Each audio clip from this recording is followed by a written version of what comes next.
Here we go. What's up, everybody? Welcome back to Team SWARTZ. This is the Recruiting Ain't Easy podcast.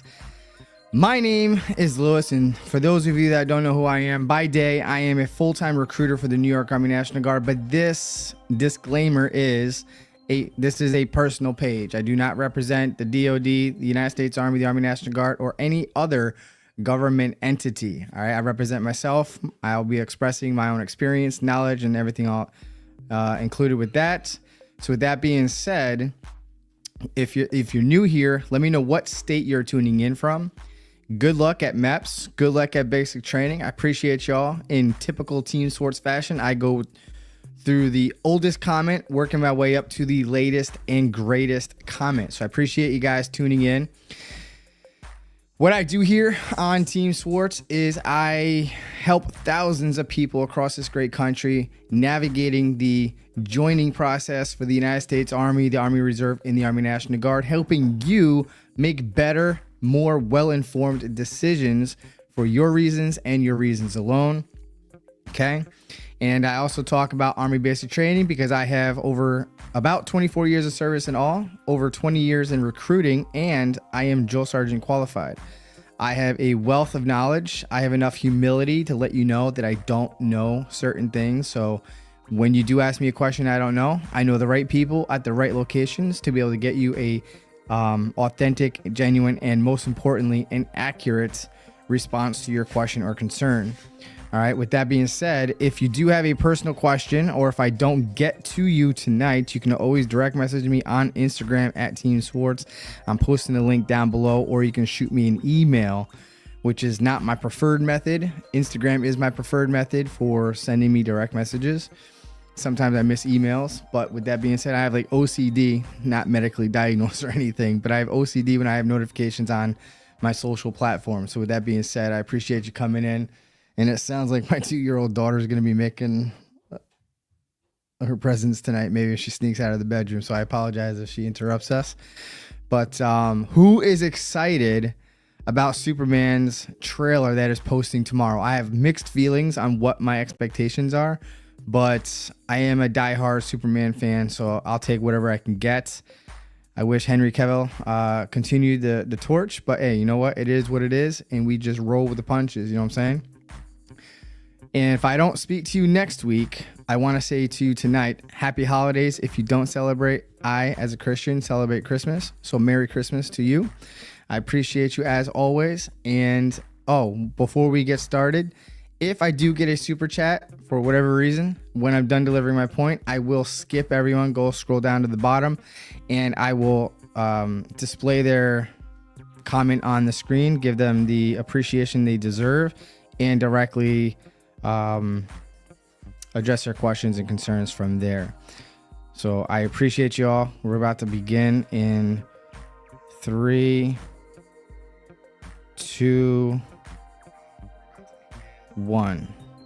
I just got to make sure I turn on my cell phone so I can see the super chats if I get any and if anyone acts like a fool. But with that being said, keep it classy and we'll be fine. All right, let's begin.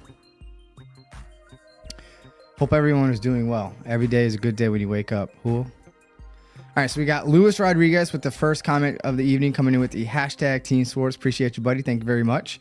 Hope all is well. Dropping into show support. Question is, what is the fastest way to rank up? Also, what rank will you be at the end of AIT? Any bonuses for 13 Bravo? Last question real quick. No bonuses for 13 Bravo. Now, when it comes to the Army National Guard and bonuses, it is state specific, and there are 2 MOSs that are going to be bonus eligible. And as of right now, it is 19 Kilo and 31 Echo. So there you go. With that being said, first question is, what is the fastest way to rank up? So I'm going to go through all the different possibilities at this time real quick, fast, in a hurry. So when you're first joining, the easiest way that you can rank up is if you already have earned college credits and or degrees. So if you earned 24 or more college credits, you'll be joining the United States Army as an E2 private. If you have earned 48 or more college credits or have earned a 2-year degree, you will join at the rank of E3, private first class. And just to clarify, when I say E1, 2, 3, 4, whatever, that means your pay grade on the pay scale as an enlisted soldier. Now, if you have earned a 4-year degree, then or higher, like a master's or greater, then you'll join at the highest rank possible as a specialist E4. You cannot join any higher than that, even if you're going OCS, which is a different comment or another conversation. Now, after you sign your contract, a few things could happen. Let's say you're currently in your college semester and you will have achieved a certain number of college credits to advance you to the next rank. For example, let's say you're at 40 something credits, and at the end of this semester, the end of December, you'll have 48 or more college credits. So you joined as a private first class E2 with your current official college transcript. Cool. At the end of this semester, providing that you supply an official college transcript reflecting the 48 or more college credits, then you will advance to the next rank prior to shipping out. Now, other ways you can get more rank after you sign your contract are through Stripes for Skills and the Stripes for Buddies program. Stripes for Skills can only advance you from private E1 to private E2. And the Stripes for Skills consist of the PT test, the Army Combat Fitness test, and a written and practical test talking to you about, or you reciting like the Soldier's Creed, the Warrior Ethos, the 3 General Order, so on and so forth. I have a video I'll post in the Dropbox if you want to see. Oops, what did I do? If you want to see or download the study guide, it's in the description beneath that video, and it's a great read or watch for preparing for basic training. But with that being said, and like drill and ceremony and basic first aid and land navigation, all that will be inside that study guide. But that being said, that's only to advance you from E1 to E2.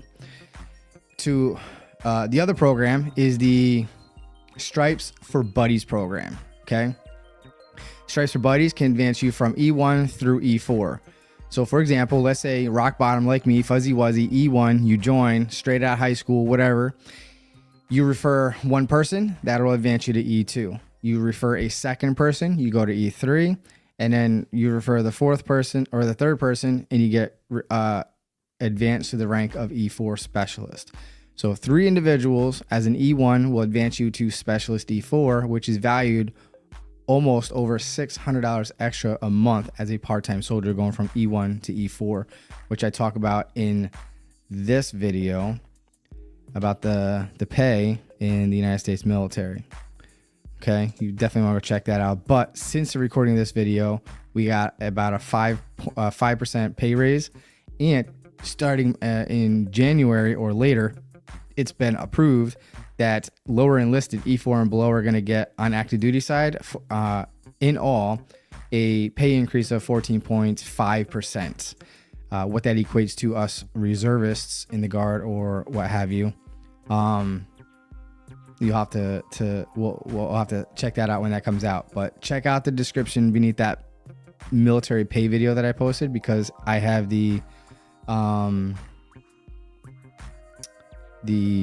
you know, let me block this because they're distracting me. Turning my focus on my phone. All right, so where was I?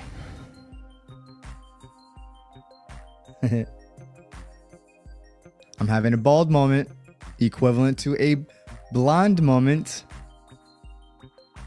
Guess it wasn't important. I literally forgot what I was saying. You can thank the people who are just trying to FaceTime me while I was doing this. But now let's say you only know 2 people that are able to sign a contract, but you're able to pass the Stripes for Skills program. You can combine the 2 programs. So you could use and leverage the Stripes for Skills program to go from E1 to E2, and then refer 1 to 2 people to advance you to E3 and E4. That makes sense. So either way, those are the ways that you're going to get advanced before leaving for basic training. Now, to address your question about what rank will you be at the completion of AIT, the drill sergeants will only process, I believe, the top 20% of the soldiers that are there. In my experience, only active duty soldiers will have preference over advancement in rank. And again, the top 20% of the class. Everyone else, you'll just wait until you get to your first unit of assignment. But that's it real quick in a nutshell. Now, real quick, I got a super chat coming in from Johnny Snotnose. Thank you so much, buddy. Appreciate you. Says that thank you for your medical waiver video. After months of trying to join, I was able to get waivers for suicide ideation, depression, and anxiety, leaving February for active duty, going in 19 Delta Cav Scout. Thank you, sir. I appreciate you. And more importantly, congratulations. Welcome to the team. I am super excited for you. I love your screen name as always. And I know you're from upstate because we had prior conversations on here. But either way, Merry Christmas. Thank you so much for supporting the channel. It goes a really long way. And I just want you to know that I do appreciate that. Thank you. And you didn't have to do that. In fact, nobody here has to give me a super chat. I appreciate that. My personal goal is to get to 100,000 subscribers in 2025. So if you could do me a Christmas gift of sharing your favorite video to someone in need of that particular topic, that would be golden. I would appreciate that, but I thank you. All right, so going back up to, he also said, if qualified otherwise, can 13 Bravo cannon crew member, which is field artillery, get airborne qualified? So it's not a contractual option in the New York Army National Guard. And I only know this because you're my applicant. So I know you're trying to join the Guard. New York does not have any airborne units, so it's not going to be a contract option. So at the training sites, if you have a high Army Combat Fitness Test score, they will possibly offer you airborne school. I don't care how homesick you are or how tired and burnt out you feel like being in the training site. If they offer it to you, please, for the love of Jesus, take it and accept it. All right. We'll talk more about that offline. But for everybody else who's in the Guard, if you want airborne to be in your contract, you got to be in a state that has a National Guard airborne unit or a Special Forces unit for it to be a contract option. All right. For everyone else in the reserve or active duty, talk to your recruiter, find out what they can offer you. All right. And good luck to you. All right. We got another hashtag Team Swartz coming in from Blaze Gamer with the hashtag Team Swartz. I have a question, but doesn't ask the question. Blaze Gamer. I literally don't see your question at all. I'm scrolling down to see if I see it. Wow. All right. So Blaze Gamer, please resubmit your question. And I'd be more than happy to help you out. If for some reason it's not populating in the chat box, it's because it's possibly blocked for whatever reason. All right. Probably because I have keywords and stuff like that blocked.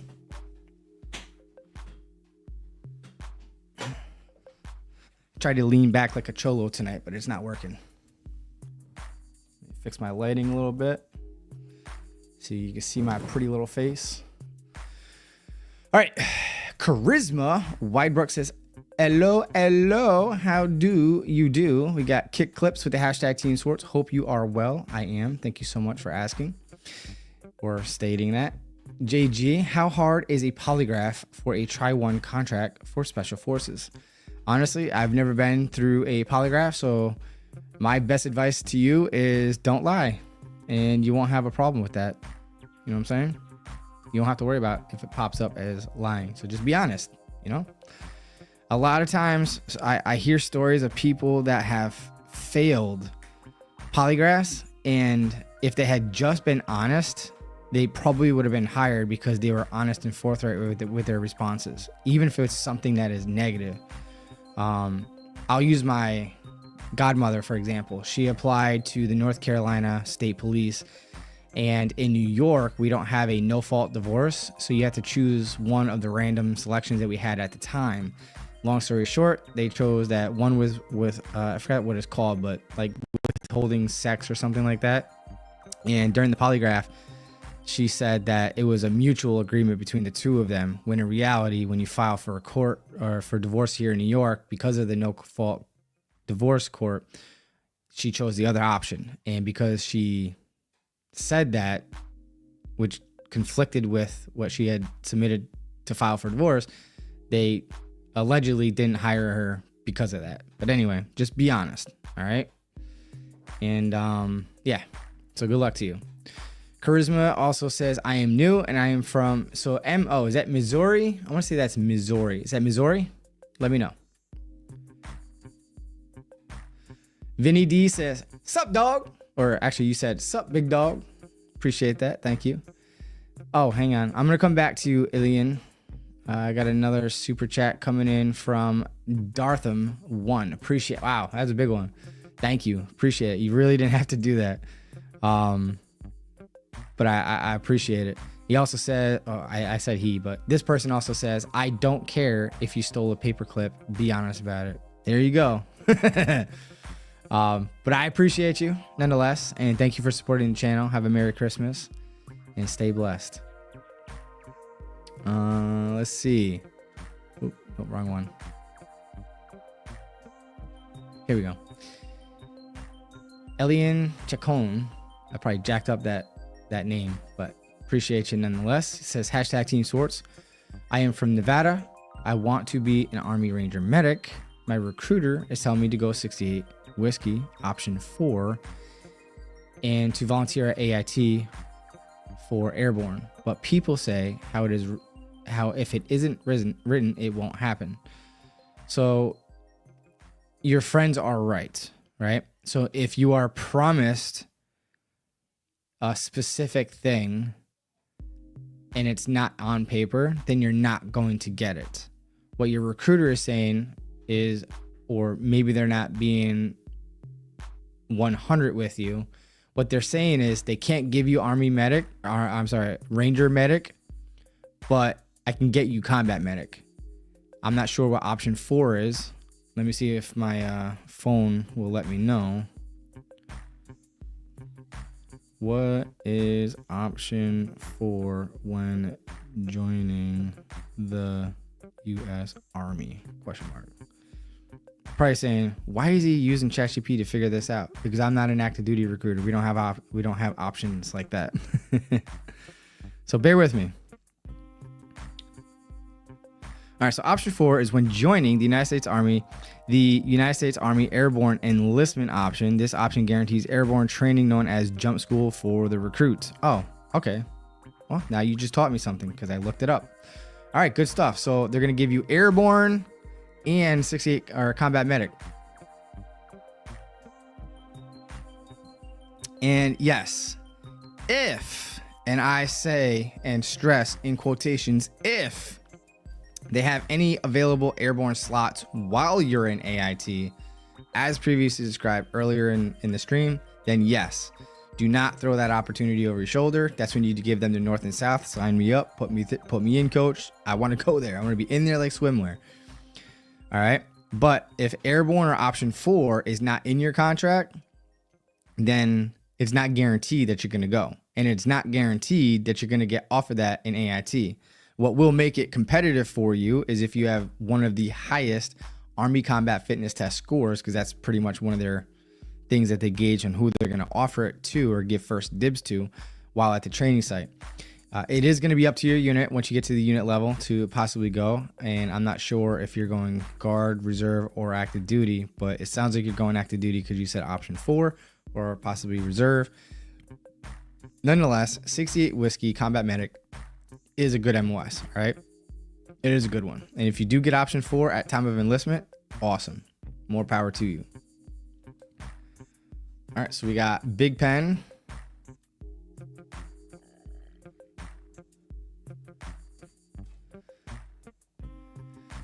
Question. So I watched the Army-Navy football game. I was curious how their guys can be 6'6", 315 pounds, but able to serve. I am 6'3", 250, and they want me around 215 pounds. First of all, that's above my pay grade. Second of all, laws and sausages. You don't want to ask questions you don't want to know the answers to, but I see where you're going with this. And I 2000% agree with you that if a standard is a standard, the standard is and should be and always should be the standard. So I agree with you. And somebody just said, it's football. Yes, I understand that it's football, but in order to be a football player on the Army or Navy teams, you have to be an active service member, meaning you have to be serving in the military, right? So whatever their height and weight standards are for that branch of service, I don't know, maybe they get an exception to that policy being in a unique, well, that would be considered a broadening assignment, because you don't join the military to specifically go in that and stay there for the entire duration of your career. But yeah, laws and sausages, you don't want to know how they're made. Elian, you're very welcome. Appreciate you.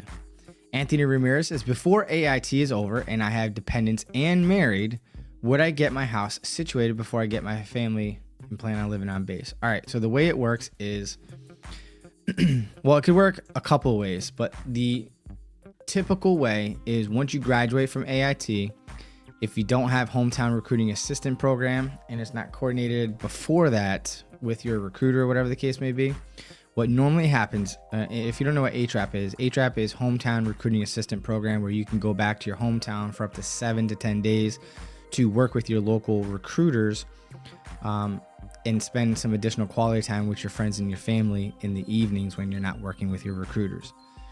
But typically from AIT or OSUT or any specialty schools that you may have gotten in your contract or have been offered at the training site, once all those things, basically all your initial entry training is completed, you'll go to your first duty station. Upon in processing with your first duty station leadership, they will brief to you and coordinate and plan the PCS move, meaning you're going to go on permissive TDY, meaning that you're going to get free time off to transport your family and goods for however many days that your commander authorizes, right? Could be up to 7 to 10 days. And they have 3 different methods of doing so, and they will explain how those 3 different methods work. And you'll choose the best method that makes sense for you. The easiest thing is to have your spouse pack everything up so it's easier. But if they don't pack everything up, they do have services where they can come and do that for you. But the reason why I say you pack up your stuff is because I hear a lot of horror stories where not sensitive items, but delicate items and expensive items are known to get broken in the transport.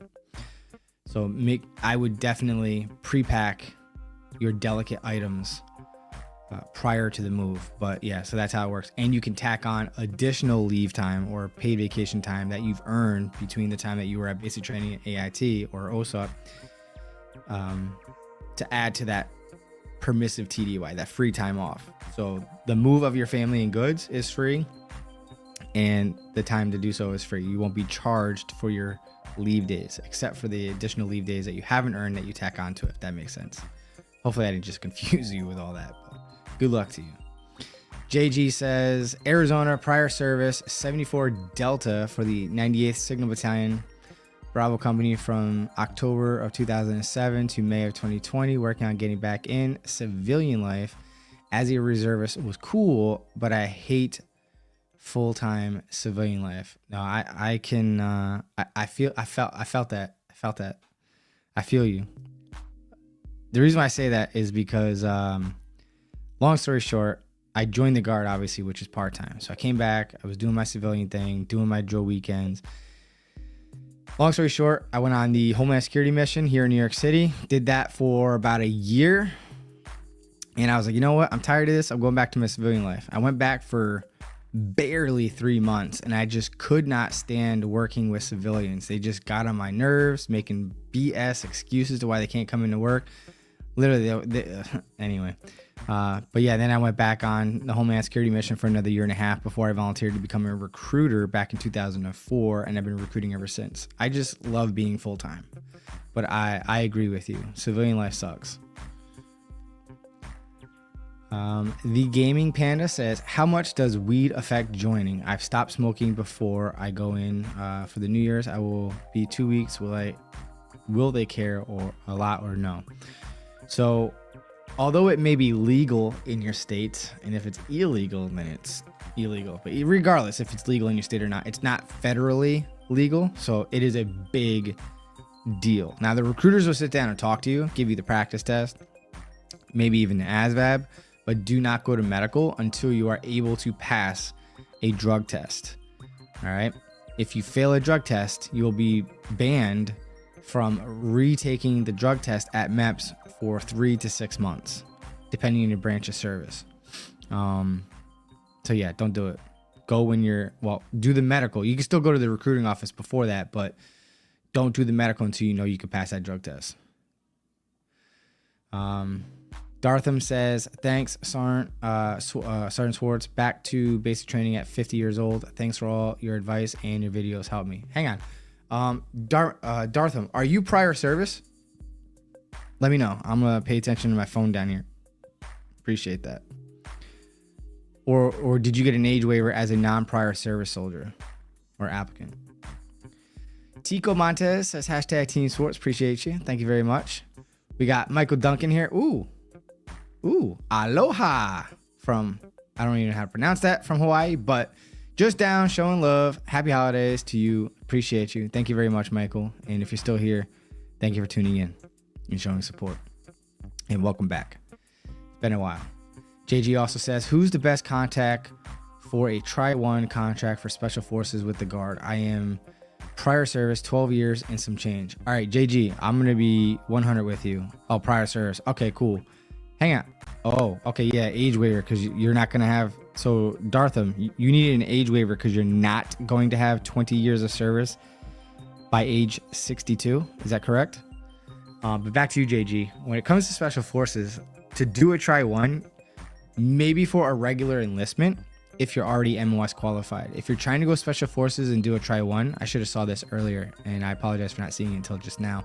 But with that being said, you got to understand that when you go Special Forces, you're going to be in school, back-to-back schools for almost a whole year.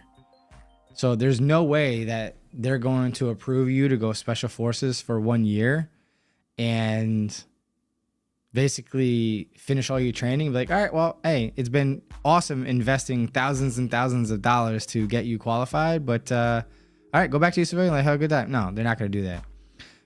If you go Special Forces, you're going to have to sign a 6-year contract. I'm most confident that it's a 6-year commitment for the National Guard for Special Forces. And what I'm going to say is, in the chat box I'm posting now is the Colorado Army National Guard Special Forces podcast. In a pinned comment is the Special Forces recruiter. Reach out to him, tell him I sent you, and ask that question and see what your options are. I'm confident that's going to be a 6-year commitment, whether you're prior service or not.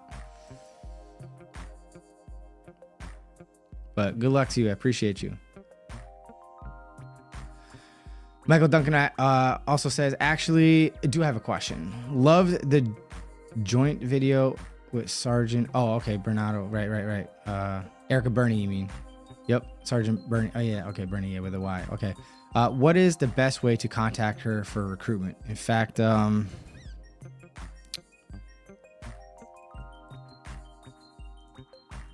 this is her handle or her name on Instagram, Erica Burney. Send her a direct message, let her know I sent you, and also I would just post a random comment on any one of her posts and say I DM'd you, Team Swartz sent me, and she'll go check her DMs and she'll reach out to you. And you're very welcome. She's going to be coming back, but due to the holidays, she's busy. But you're going to see her a lot, actually. All right, so JG says, even after the Tri-1, I'm planning on staying in. Well, I already addressed that. All right, so Hunter, question. If you join the National Guard with a Special Forces contract but don't get selected, would it be very difficult to go active with an Option 40 contract? That's a really good question. First of all, you're going to have to get a conditional release and then go active, and it's up to the recruiter and what the prior service business rules. These were the prior service business rules at the time. I'm not sure if it's still the same, but that should be the updated prior service business rules. But First check there and then redirect that question to an active duty recruiter. Hey, this is going to be really, really weird. And if this bothers you, look away for about 15 seconds. I'm about to take out my contacts and put on my glasses because they are drying out and it's annoying me. So give me a second.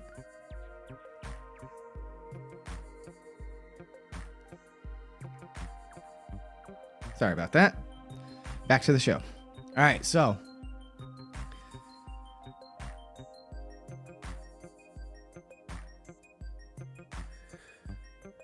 and for a regular conditional release, it's this video here. So you have to get MOS qualified, whatever that may be. As long as you're MOS qualified, then you can request a conditional release, and that video will talk to you about that and the best practices, insights, and tips to getting that approved. All right. Welcome back, Kim G with the hashtag Team Swartz. Appreciate you. She says, thank you for all the information you have given me. That knowledge will help my son make the best decision for him. Awesome. And if you don't mind, and if you prefer, and you wouldn't, if you wouldn't mind, and if you want, feel free to keep me updated. Appreciate that.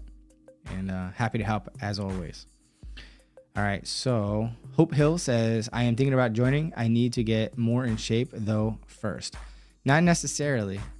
If you're overweight and you don't meet the height and weight standards, then yes, absolutely. But if you're not in shape, don't worry about it.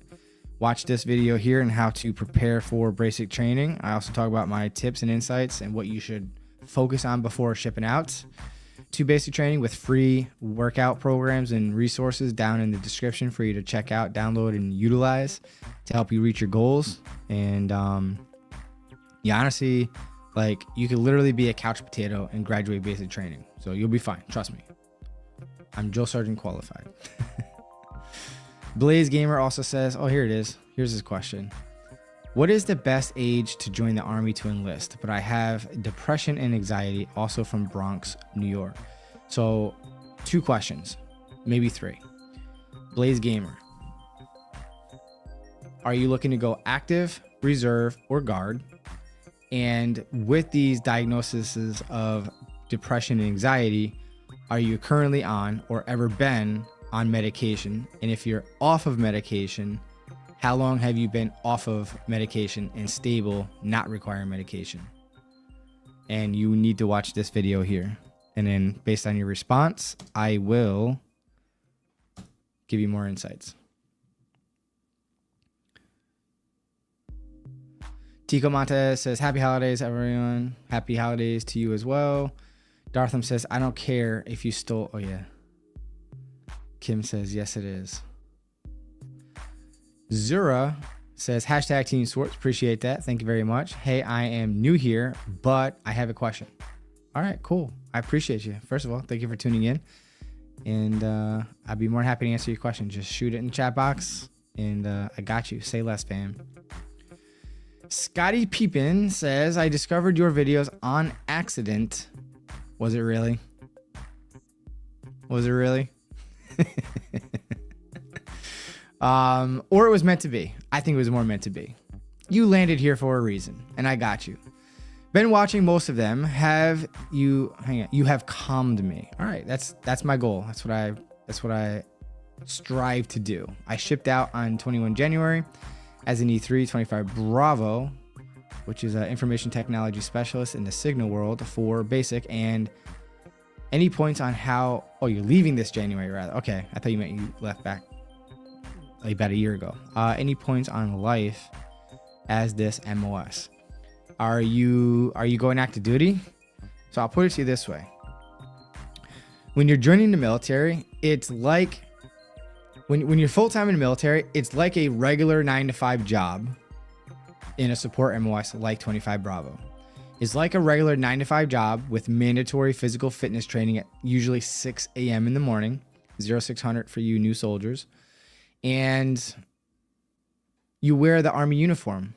That's your duty uniform. So, like, you know how police officers wear the police uniform and chefs wear a chef outfit and all that good stuff? It's literally like any other job. You're just getting paid by Uncle Sam and you wear the uniform. That's what it's like to be active duty in the military. But when you're active, you get told what to do, when to do, and how to do it, whether you feel like doing it or not. Unlike a product that you buy at the store, there is no 2-week notice, I quit, or I want to return the product. You're in there like swimwear for the duration of your active duty contract. In fact, I implore you to watch this video here. Active duty versus Guard and Reserve. And there's nothing wrong with active duty.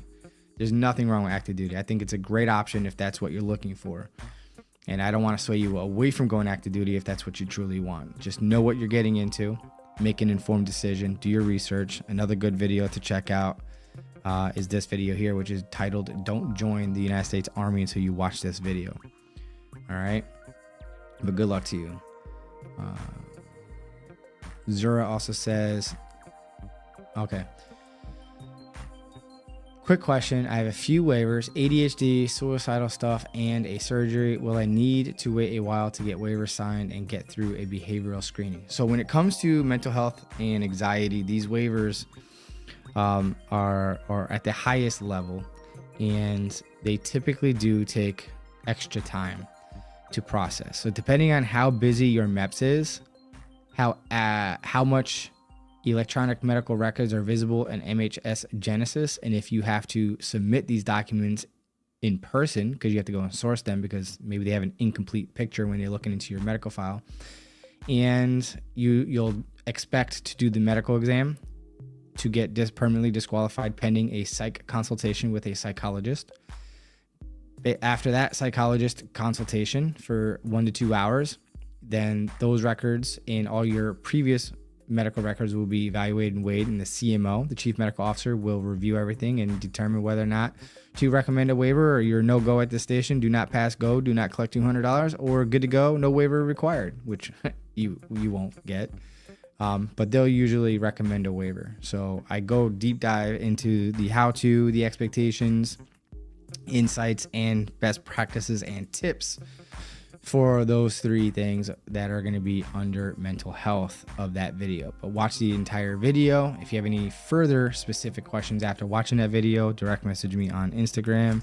This is my Instagram, come in the chat box as well. And all these videos that I'm posting here are going to be linked down below for you to check out as well at your leisure. Appreciate you. Good luck on your waiver. May the waiver gods forever be in your favor.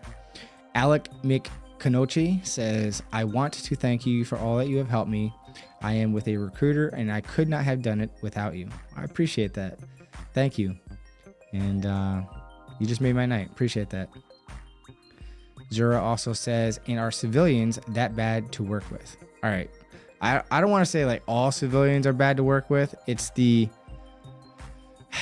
demeanor and the mindset of civilians where they have like that mentality where they have like that minimalist work ethic, and that ain't my job, that ain't my job, that ain't my job, or they make excuses, basically being lazy. Those are the ones I cannot stand working with. And that's what I mean by not enjoying my time working with civilians. There are a lot of great civilians out there.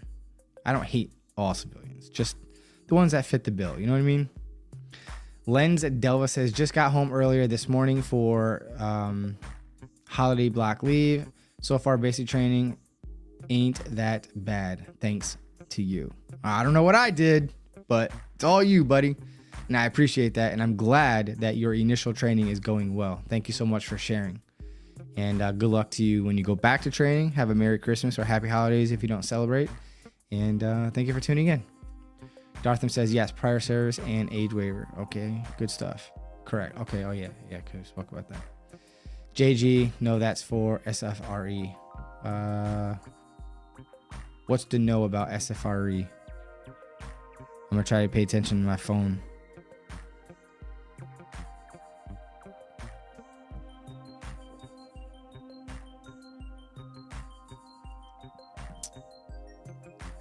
JG, what did you say earlier?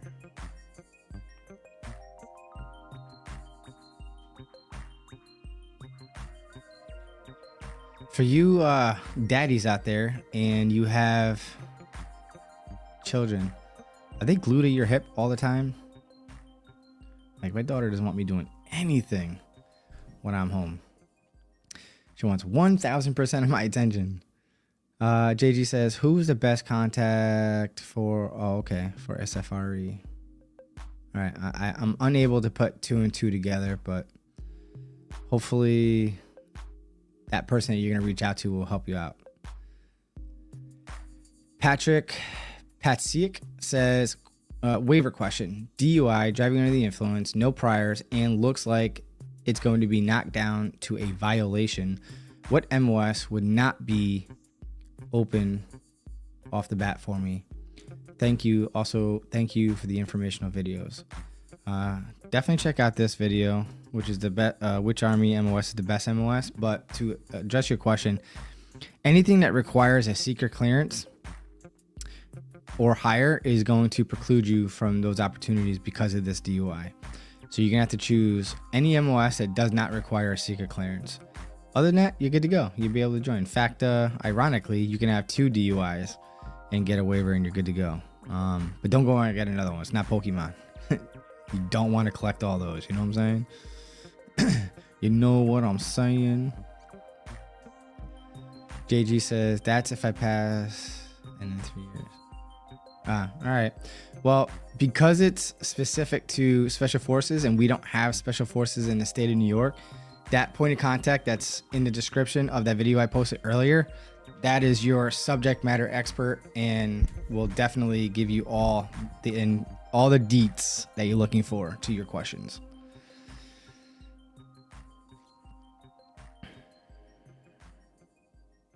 Oh, the try one continued.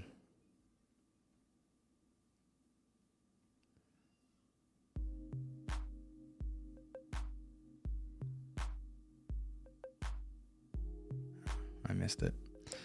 Sorry, buddy. All right. Jaden Harris says, hey, I really want to go Army National Guard or Reserve, but I want to be sure I can use the tuition assistance or my GI Bill for cosmetology license. Does the Guard or Reserve get this benefit? All right. So it doesn't matter if you're Guard or Reserve. All right. So how do I explain this? I'm not overtly knowledgeable about licenses and certifications through the, what's it called? In fact, I screenshot the other day. Hang on, I'll tell you right now. I think it's the credentialing services, credentialing program.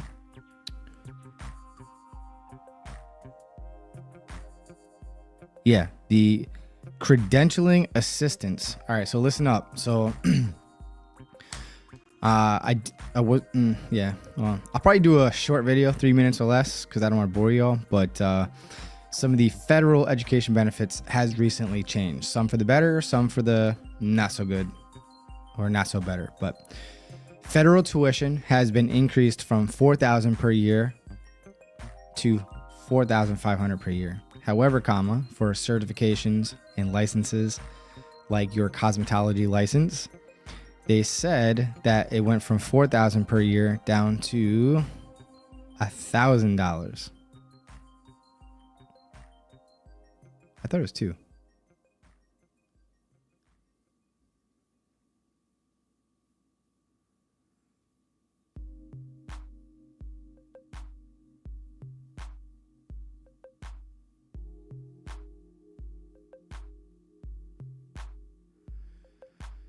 Yeah, I was right. The annual limit was reduced from $4,000 to $2,000 per fiscal year. It's only $1,000 that you could use towards aviation credentials. So as long as you're not going for aviation, aviation's restricted to $1,000 a year, which is odd to me. Why it would be less, I don't know. But $2,000. So you can use up to $2,000 through your federal tuition funding through the credentialing assistance program, the CA program. All right. But if you want this screenshot from the Army National Guard's Education Office of these new policy changes, let me know. I'll direct message it to you. Just hit me up on Instagram. But that is, what did I do? I just lost where I was. Uno momento, por favor. Oops. Whoops. Where was I?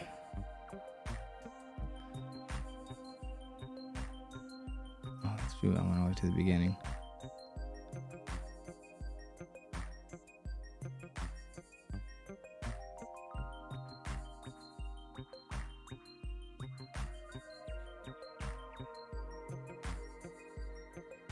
Pardon me, I'm just scrolling up, looking back to where I last was. So I apologize. Okay, here we are. Talked about the DUI rather. SFRE. Oh, yeah, talking about the Army National Credit. Okay. You can still use your GI Bill, your state. So if it's a college course, then you can use your state tuition, federal tuition, or the credentialing assistance program. But it sounds like you're going to be leveraging the credentialing assistance program. So if you go to that website, let me see if that screenshot has the link to that website. Oops.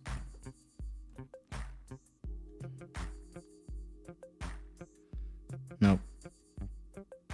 If you just type in Google Army Credentialing Assistance Program and find the official website from there and see what if they have that under there. I'm pretty sure cosmetology is on there because it's pretty common.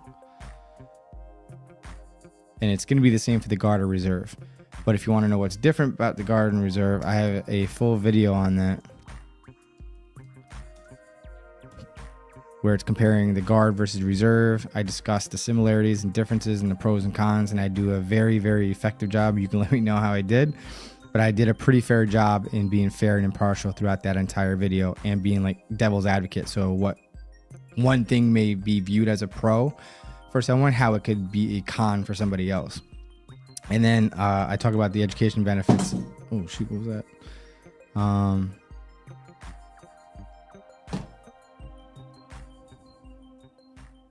And the National Guard education benefits, or in that video.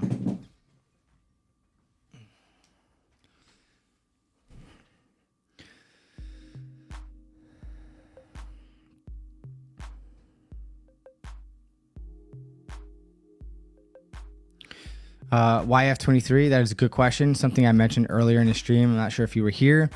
If you're going Guard, if your state has airborne units or special forces units, then you could get jump school as part of your contract and be a contractual option. But if you're in a state that does not have an airborne unit or special forces, then no, it will not be a contract option. If you go on reserve or active duty, then it's what we learned earlier in the stream, is it option 4 for airborne contract. All right.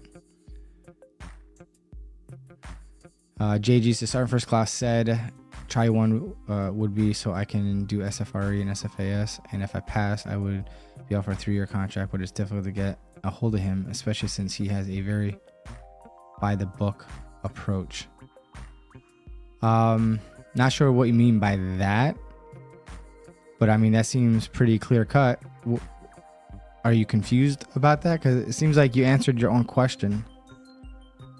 Because you asked, can you do the try one for special forces? And you just said that you can only do a try one to get through the pre-selection course, I believe.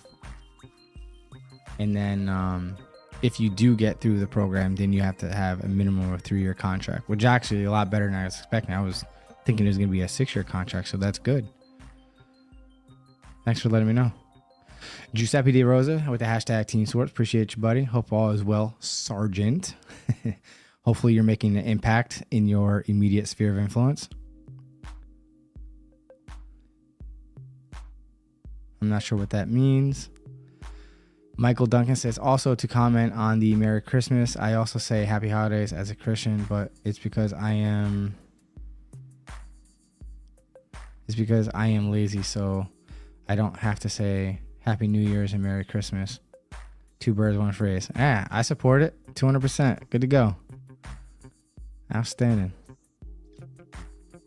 Giuseppe says, got a 1.5 years left. Wonder when retention will start bothering me. Once you're under that 1-year window of your current ETS date, then you would, at minimum, you get an email. And then that's when retention, unit first sergeants, commanders, sergeant majors, and commanders and stuff like that will be reaching out to you on a monthly and quarterly basis to see what your plans are and to discuss your options, to include your battalion career counselor.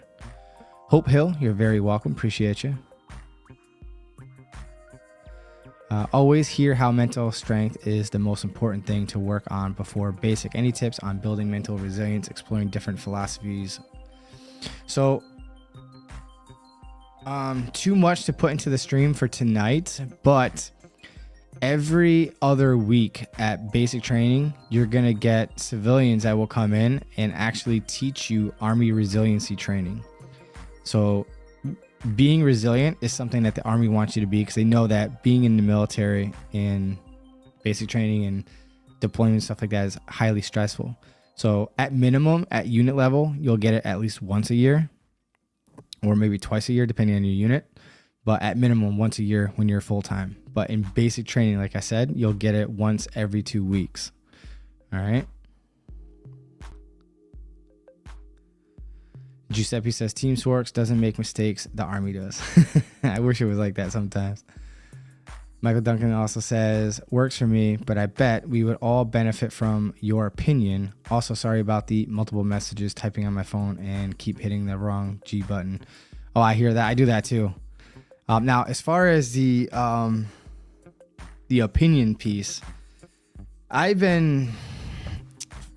you probably have noticed, I don't typically provide my opinion in a lot of my videos.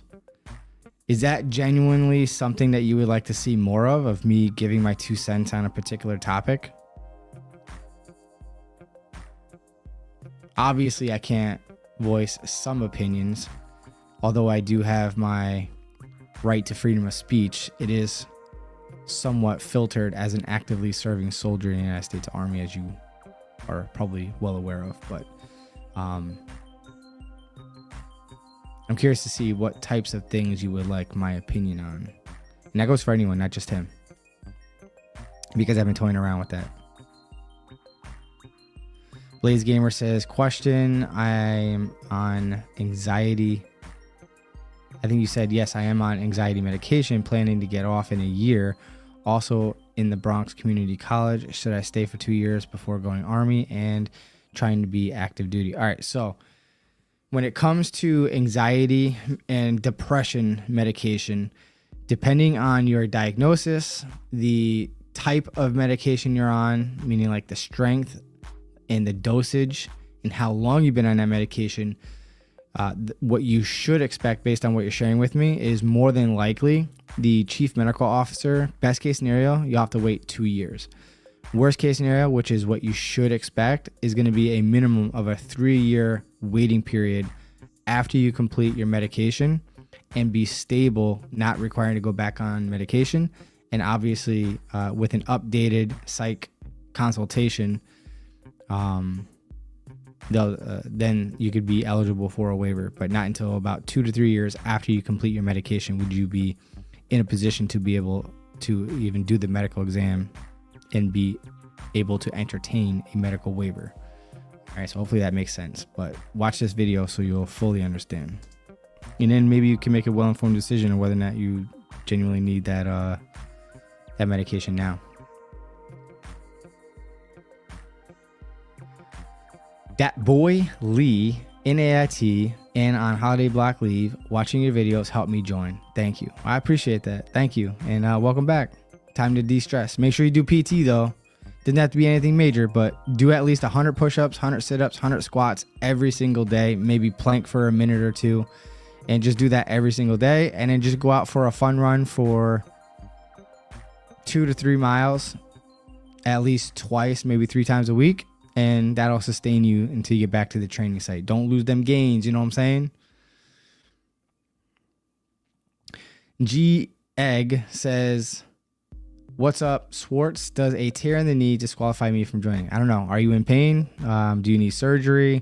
It really depends on whether or not you're being self-diagnosed or if you were actually diagnosed with something like that and how fresh that injury is, and if you need surgery. So you should expect to be permanently disqualified pending a ortho consultation post medical exam, and then a waiver may or may not be recommended from there. But without more information, that's pretty much all I can offer you at this time. Shai says, am I right that changes to the payment for the annual certifications that was decreased from $4,000 to $2,000 and tuition assistance are different things. Same pot of money, but used for different things. Okay?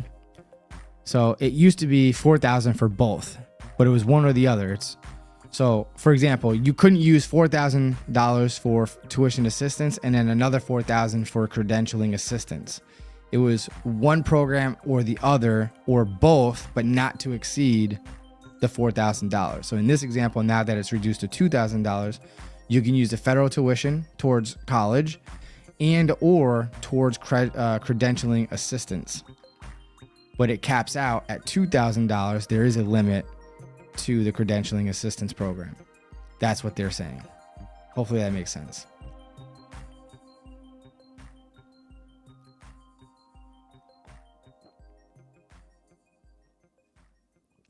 Lane Carp says, went to MEPS last week for the big army and got disqualified for a knee surgery. So just waiting on a waiver, hopefully, but say I get the waiver, but I want to go National Guard. Is that possible? Yes. It is possible for you to go to the National Guard. However, you're going to have to go see a National Guard recruiter so that you can process the waiver through them. We don't have the same waiver authority. Different waiver authorities, same branch of service, different component of the Army. So the Guard is separate from Big Army and the Army Reserve. So if you look at it under an umbrella, Army is Army, and then you have the regular Army, which is full-time, Big Daddy, and then you have the little bro, which is the Army Reserve, and then you have the step brother, which is the Army National Guard. So as stepchildren, we have our own waiver authority in this example. Big Army Reserve use the same waiver authorities. So as long as you've completed the medical exam and the consultations and you're just basically need to submit for a waiver, then you're going to need to do what we call a spiff change. So the same form that you signed to take the ASVAB test, it's called the US MEPCOM 683 Alpha. You take that form, you sign it. We submit that to our GC, guidance counselor at MEPS. They in turn submit it to MEPS staff. MEPS staff will process it after midnight, and the system will roll over from USAREC, or DAR is the code for regular Army and Reserve, and switch it over to DAG, which is the National Guard code at MEPS. And then your recruiter now at that point owns your MEPS data. So your ASVAB scores, medical information, that will all transfer over to the National Guard. However, anything that you gave your recruiter, like your core documents, the application of where you live, work, school, family, character references, and all that stuff, that won't carry over, sadly. But yeah, hopefully that makes sense.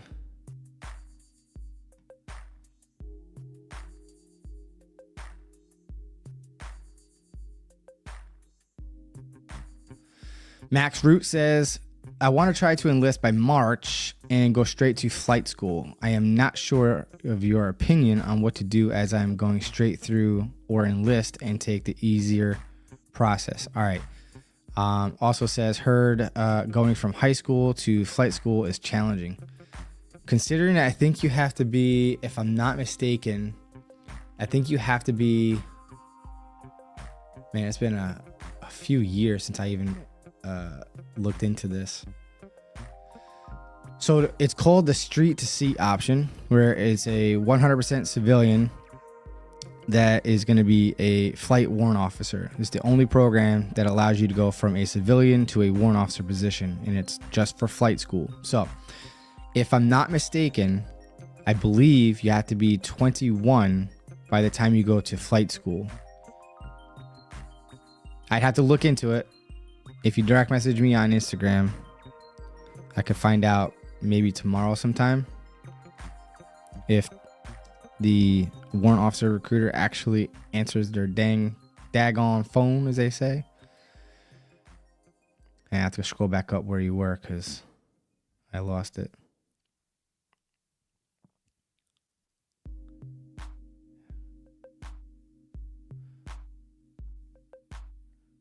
Sorry, I lost my spot. Give me a second. Uno momento. Dang it. Dang it.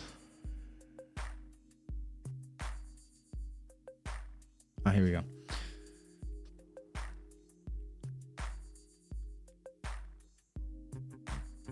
So yeah, I'm pretty sure there's an age restriction to that. So if you're in high school,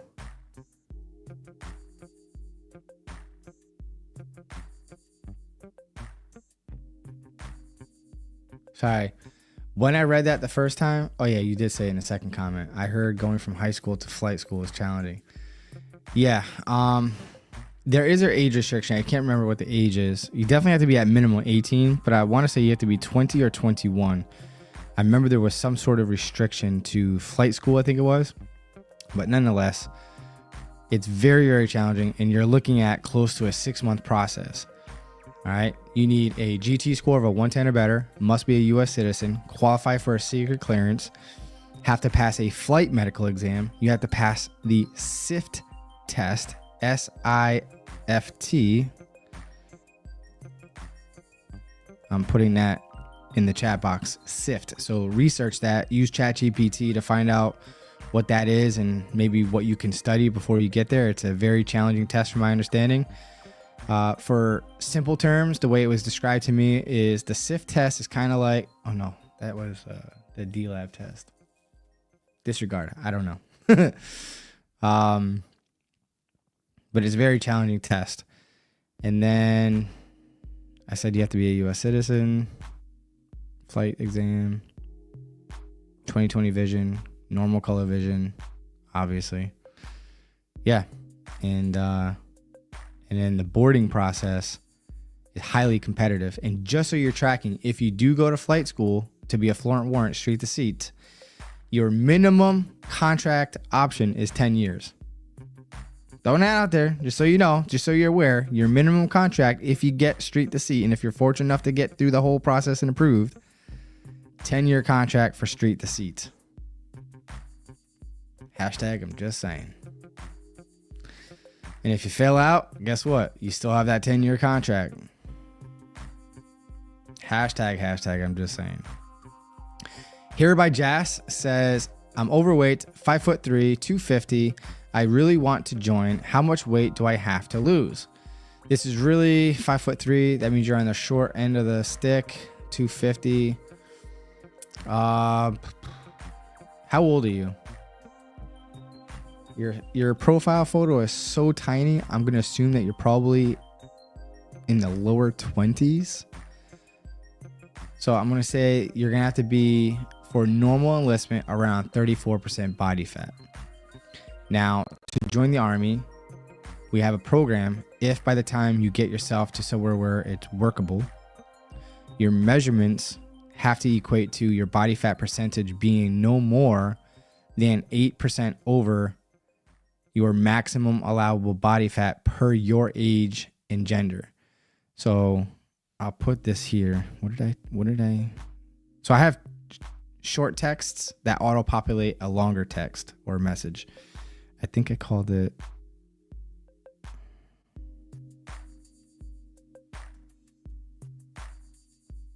No, that's not it.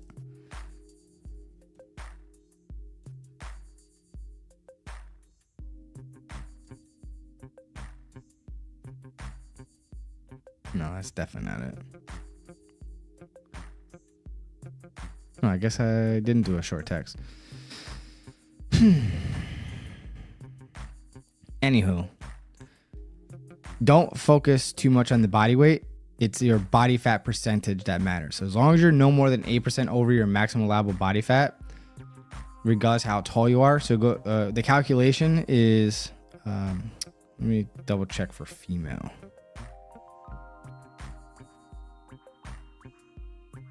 It's been a minute since I've done one for a female.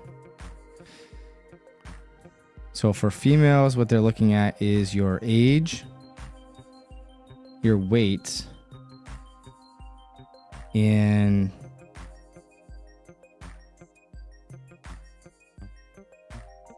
the circumference from your placing the belly, placing the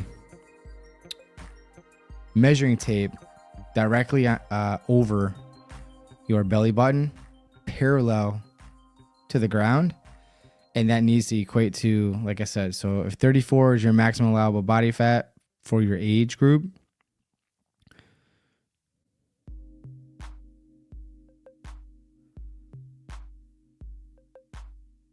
So like 42% body fat or less in this example. If you're allowed, depending on your age, like 36, then 44% body fat. And then you can leverage this program called the 09 Mike program. Now in the video I'm posting in the chat box, updates to the video is increasing the body fat allowance from 6% to 8%. And you can double that up with the ASVAB improvement portion of that program. But you can definitely go check that out. And if you check out this video, is my TEAM SWARTZ fat loss strategy to join, leveraging the ketogenic no carb diet, or low carb, pretty much no carb, but low carb diet, and intermittent fasting and caloric reduction, and a walking protocol of walking 1 to 2 hours a day, split between 1 to 2 hours in the morning and evening. And it's very, very effective. So Hair by Jazz, you can do it. I know I at the time, I didn't have a whole lot to lose, but I lost 32 pounds in a matter of 2.5, 3 months, leveraging that strategy. It is crazy effective. I think you can do it. I know you can do it. And once you start to see results, that's when you get motivated and you get more discipline in your eating and diet habits. And I need you to track your calories, your macros every morning, like clockwork. You step on the scale, you're drinking a gallon of water a day, you're sticking to the regimen every day. And trust me, you can do it. You can easily lose 50 pounds in the next 6 months in that program for sure. So good luck to you. Definitely feel free to reach out to me on Instagram for more information and questions, and keep me posted in your progress. And I look forward to congratulating you and welcoming you to our family. Takes says, do we get to choose our first duty station? For example, 12 Bravo who wants to go to Hawaii or Alaska. How likely do I get stationed to my station of choice? So I forgot which option that is, but you may qualify for first duty station of choice, but understand that that duty station is going to be restricted to what MOSs are at that location. I'm not too sure if Hawaii or Alaska has 12 Bravos, but if they have 12 Bravos at that location and you qualify for it, and there's a vacancy or an open slot for that job at that location, you'll get what you want. But double check with your active duty recruiter if you qualify for that option and that MOS. Giuseppe DeRosa, are we ever going to get an official Team SWARTZ background music soundtrack? For real, that music slaps. What Team SWARTZ music?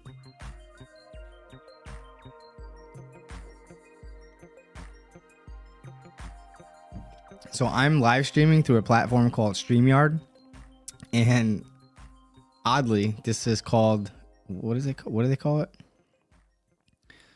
So the song is Feeding the Ducks. To me, that's like, I don't know, the most appealing song they have. All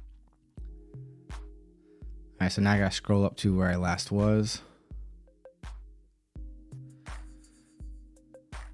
But yeah, if you know anyone who makes music, I'm looking for a really, really good background music for my videos and my live stream. So if anyone wants to create me some music, let me know. I'd love to see what you got. Yes, option 19. Thank you, Mr. Speed.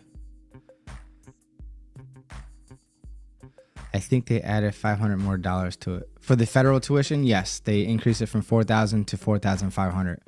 But the credentialing assistance was reduced from the previous $4,000 down to $2,000. And if you're going to flight school as a civilian, then they reduced it down to $1,000 per year. YF says, can you enlist as a 135 Alpha, or do you have to be enlisted first? 135 Alpha. It sounds familiar, but let me double check.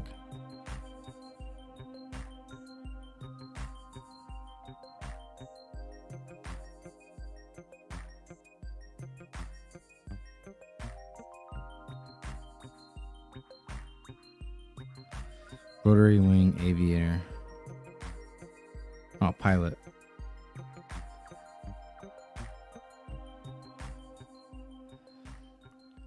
So like I was saying earlier, I don't know if you were here when I said it, but go back into the stream about maybe 5-10 minutes ago. I was talking about the street to seat option.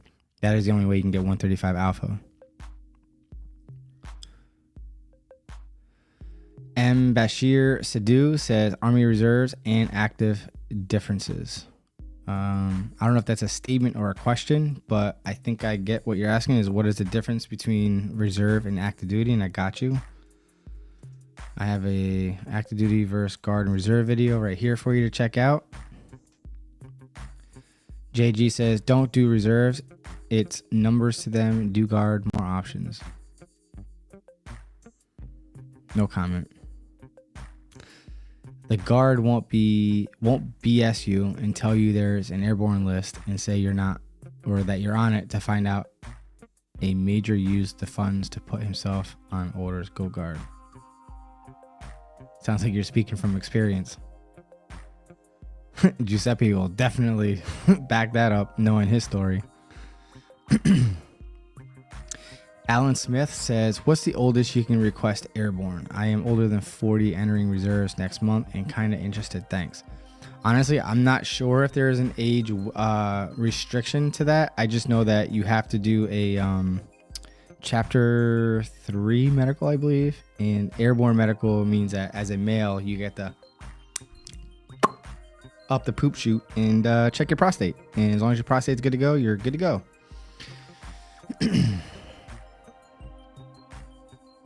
And from experience, it's very uncomfortable. Just saying.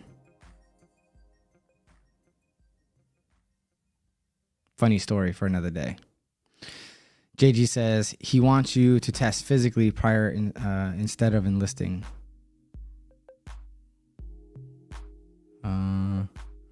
Sergeant First Class wants to administer a test prior to getting process started. I'm ready to get in a unit and do SFRE training more prior activity. A test before the test. Guess I'm to. You're very welcome. Now, before you can do SFRE and all that stuff, you do have to pass the ASVAB test and hit the minimum requirements they're looking for, and otherwise be eligible for that option. But you have to pass the ASVAB test and the medical exam and achieve all the waivers needed to be able to sign a 1-year contract before you can do SFRE. Now, what they could do, what some states do, is they make you come in for like a tryout weekend. And if you can pass the Army Combat Fitness Test or Ruck March and anything else that they do in that drill weekend, it's kind of like tryouts for it. He talks about it in that podcast in the video I sent earlier. If you do want to watch it, they do break that down a little bit. So definitely go check that out if you want. But he's the man. If he's telling you to do something, he's trying to set you up for success, and you can't rush success. All right. So I'm not saying this is you, but JG, if you are coming off as an entitled applicant, like you feel like you're owed this, or like we should be bending over backwards for you, or special treatment of some sort, that's the wrong mentality to have. So sometimes slow is fast, fast is slow. You don't want to rush the process. And if he's telling you, if it's a physical fitness test relation type thing that he's talking about, he wants to set you up for success. Nothing worse than sending you to a school that you're just going to get injured or fail out because you're not conditioned enough for the training that's coming. So trust the process, trust in them. They're going to set you up for success. Follow their lead. Be a good follower. When you are a leader, be a good leader. But when you're a follower, be a good follower. All right? Christian. Facts. You're very welcome, Hunter. Appreciate you. C. Twan says, I have a question about 19 Charlie because I just got this only MOS in 09 Mike and my training is in Fort Moore. Okay. What's the question? I don't know anything about 19 Charlie. I'm gonna have to Google it when I see your question. Mr. Speed says #Team SWARTZ. Lewis, my recruiter got back with me and needs all the documents based on past anxiety. I haven't been on medication in the last 6 years. Oh, it's an easy waiver then. Can't remember the doctor who prescribed the medication. Thoughts? Yes. So what you need to do is you go to your local pharmacy, wherever you normally get your prescriptions, and you walk into the pharmacy and say, hey, listen, I need my prescription history for the past 3 or 5 years. And whatever's in the system, they'll print out. If there's nothing in the system, you need to get a letter from them stating that, yes, you have in the past gotten prescriptions there, like you're a customer there, like customer or a patient, but there are no new prescriptions in the last 3 to 5 years. So you need that. And I would go as far as saying that if they don't have anything in the system and you do get a letter stating that there's nothing in your prescription history, then I would go to your regular primary care physician and get a letter from him stating that based on them being, or you being under their care for the last however many years, you have not been prescribed any medication, all right, for anxiety, all right? You just need confirmation verification that you've been off medication for 3 or more years, all right? And all the other things that I talk about in this video, you're going to need to do, all right? But I would definitely get a reevaluation from a psychologist and take it from there. All right. It's like a 1 to 2 hour consultation. MEPS will do one, but the more supporting medical documentation you have to show that you're good, the better. C. Twan says, because I heard this MOS is pretty new. Yeah, so new, I don't even know what it is. 19 Charlie. Got it. AVG says, from what I've been told, is that even if you had injuries in the past, or if you get a look by a specialist and they confirm, they said injury is no longer an issue or limitation, or should I get clear? AVG, I don't see anything before this that I recall, so I don't have a point of reference to what it is that you're talking about, unfortunately. But let me see, let me reread it and see what I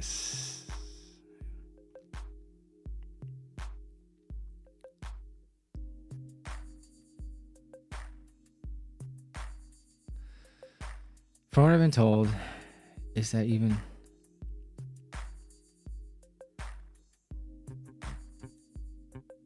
Yeah, it sounds like, yeah, you're going to need to get an all clear letter. So you're going to need an updated evaluation, get an all clear letter as described in this video. A lot of medical questions today. It's awesome. But yeah, so everything is described in that video. I got you. Just watch that video. If you got any other questions after you watch the video, hit me up. This person says, have you seen a heart defect have a successful waiver? When you say heart defect, do you mean like it skips a beat, like a heart murmur? Or what do you mean by heart defect? Were you diagnosed with this, or are you self-diagnosing yourself? Vibes Connor says, staying in the hotel for MEPS right now. That's what I'm talking about. Good luck, and may the MEPS gods forever be in your favor. 10-year contract is wild, but they want their money's worth because they're in training for so long. Anthony Ramirez says, do you think it's best just for to focus on the math portion of the ASVAB to get in a qualifying score, or for the 09 mic? All right, so this is my take on the 09 mic. All right, I'm going to post in the comments right now, so you can read that on your own. But real quick, 09 mic is to make the unqualified qualified. So with that in mind, there are pros and cons. If you want more control of your options at the time of contracting, then do your best to pass the test scoring at 31 or better. If you want less control and run the risk of being forced to choose a different MOS or opportunity that's not as exciting as the one that you're gunning for, then 09 mic might not be for you. All right, so you will be offered what is available at the time that you pass the 09 mic program, and whatever's available now may not be available at the time that you do get in the position where you're able to pass it and choose the job. So just keep that in mind and make an informed decision from there. But if you want some studying and resources, I'll post these right here, and those 3 videos right there, and the ASVAB strategy and understanding of what my recommendations are and what you study is in this video with free resources, but you're going to want to focus on the math and the arithmetic. Word knowledge is you either know it or you don't. So unless you memorize every word in the dictionary, to me, in my opinion, it's a waste of effort. And paragraph comprehension is strategy, which I share with you in that video, that last video, of what the ASVAB test is based on. So definitely go check that out. Again, all these videos are going to be linked down below for you to check out, so you don't have to click on it right now or whatever, but up to you. And good luck to you. Anthony Ramirez says, my recruiter said hopefully after the new year, they open up the 16 to 20 for the 09 mic program. How likely do you think that will happen? I doubt they will, but if they do, definitely after January 1st sometime. In my opinion, it'll probably be later in the year. But it'll probably be later because they put a lot of those in last year.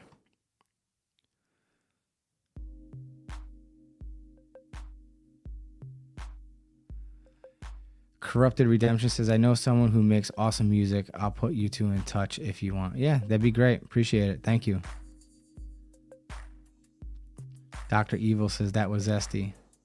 Was that when I took my contacts out? LOL.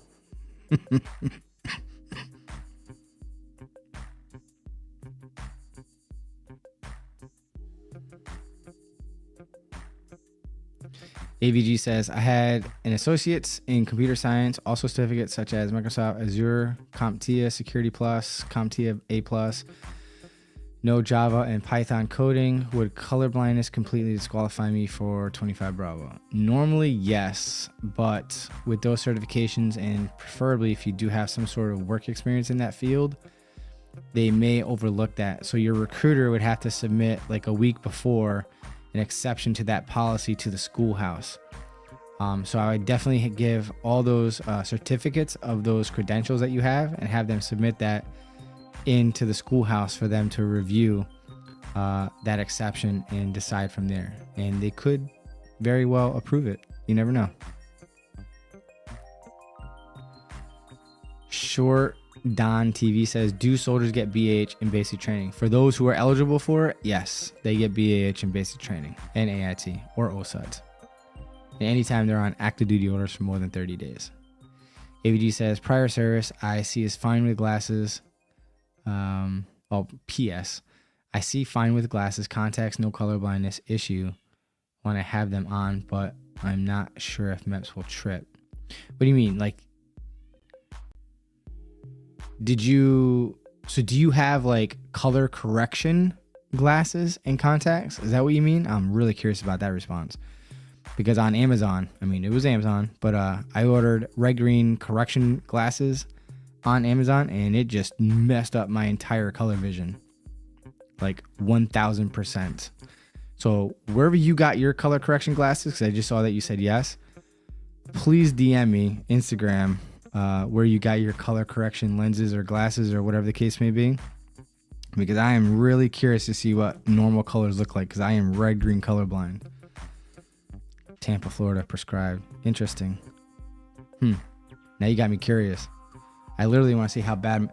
So just so you know, like I shoot, or I research, script, shoot, edit, and post my own videos. So in the edit process, because now I shoot in RAW, so I color correct as good as I can, and sometimes color grade my videos. And that's why if I look extremely red, it's because I'm red green colorblind. And so basically, with my wife helping me correct my colors on the video, to me, when she says I look normal, I look like a Martian. Everything looks on my face like green, like all the skin complexions look green. So it would be really cool to see what normal colors look like. But those glasses I got for Amazon, trash. No, not entitled. I'm just trying to not go over my time in service, because I heard that if you had 12 years in the same rank, SF is out of the question.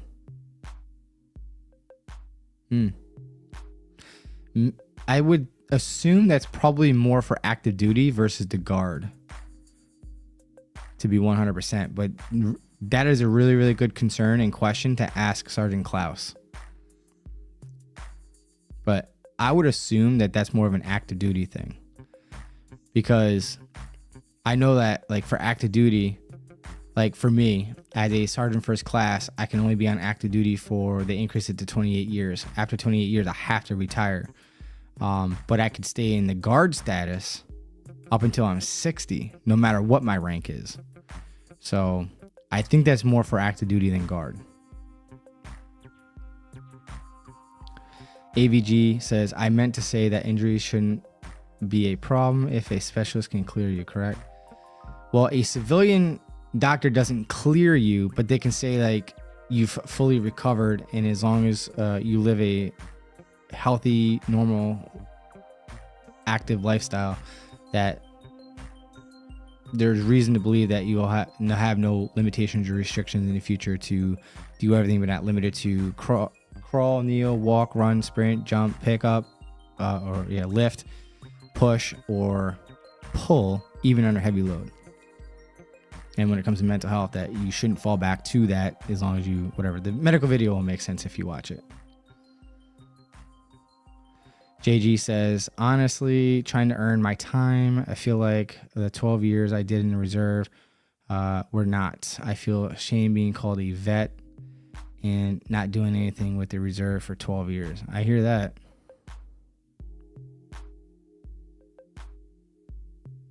ABG, thank you for getting me. Appreciate it. Random guy says, if you were a pothead, can you still get in top secret? I want 17 Charlie. All right. So the regulatory advice I'm going to give to you is you have to disclose everything, right?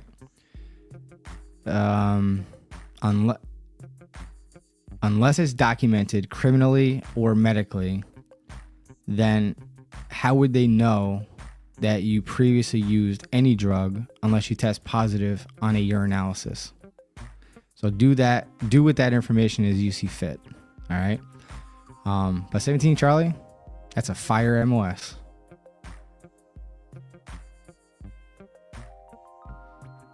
My daughter is like a rabid dog just waiting to get out of the cage because she's in the bedroom with my wife right now. Got about like 1 minute left. So if I don't get to you, you can always Instagram, direct message me. Oh, shoot. I lost my spot. Oh, yeah, here we go. JG. I did feel like I'm owed anything. Oh, yeah, we talked about that. I went too far up, I guess. I missed my spot. Was I there? Oh, yeah, so we were there. Talk about the reserve. Oh, yeah, pothead. Oh, yeah, so, okay, good.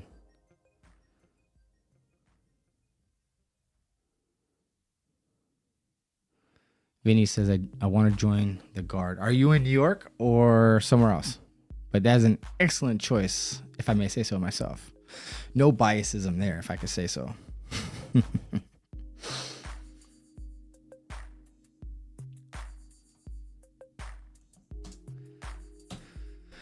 All right, so I just posted.